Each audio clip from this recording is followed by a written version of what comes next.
Reading for most people is this historic thing that's been around for 8,000 years, and in some parts of the world even longer than that. But the problem with reading today is that most people engage in it in the way that they engage in exercise. It's kind of this thing where they just do it for the vanity and they don't actually dedicate themselves to it. And I think that today there are very interesting ways that we can turn reading into more than a pastime. It's going to be an exercise. Now, obviously, the first question that you're going to be asking yourself about all of this is, come on, Alexa, you're just this disembodied voice on a webinar. Why on earth should we listen to you? And that's very fair, because who am I? The answer to this question is that I'm a person who's read over 365 books in the 2018 to 2019 period. This means that my average reading speed is around 1 book a day. As you can see in the bottom half of the screen, this is my Steemit, where I've done all of my book reviews, which at present number around 230, 240, as well as my Medium, which counts around 100 or 120. Now, the thing about reading 1 book a day is most people are going to say there's no way that you can fit reading an entire book into a 24-hour schedule and still have enough time to, do work, see your family, see your friends, exercise, sleep, etc. And that's fair. So I think that the first counter argument that I can offer to that is that with a good enough game plan, this is obviously a football pitch in American football, with a good enough game plan, anything can be done. So how is it that I manage to read 1 book a day? Well, the first thing I do is I don't go to Amazon services or anything like that. I instead go to Zed Library. Link is in the upper half of the screen. And this is an online repository of various kinds of not only books, but also scientific papers, magazine articles, even blueprints to certain buildings if you're into that kind of thing. And I think that this website is an absolute gem as far as finding good literature on anything goes. And I'm just going to keep it on for a second more so that everybody can memorize the name of the website. It's Zed Library, and take a good look at the link in the upper half of the screen. So, now obviously you have certain services such as rapid serial visual presentation that allow you to quickly go through text.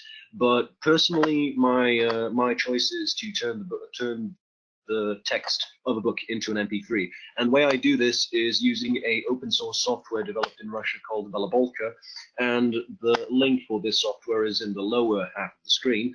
So what you would do with a software like this is just grab all of the text from a PDF or a similar document, paste it into the window that you see, and just convert it directly into an MP3, where a synthesized voice of pretty decent quality is going to read it to you at pretty high speeds. And I think the high speed is actually quite relevant, because most people can only speak at speeds of around 120 words per minute, such as what I'm doing right now.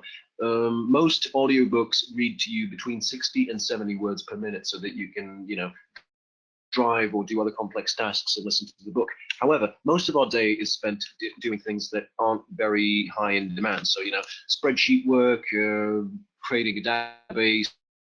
This is all stuff that I live through. Sitting, waiting at the airport, stuff like that. And at that point, when we have full concentration, we can usually process around 260 to 300 words per minute they're being spoken to us, which this program is capable of doing.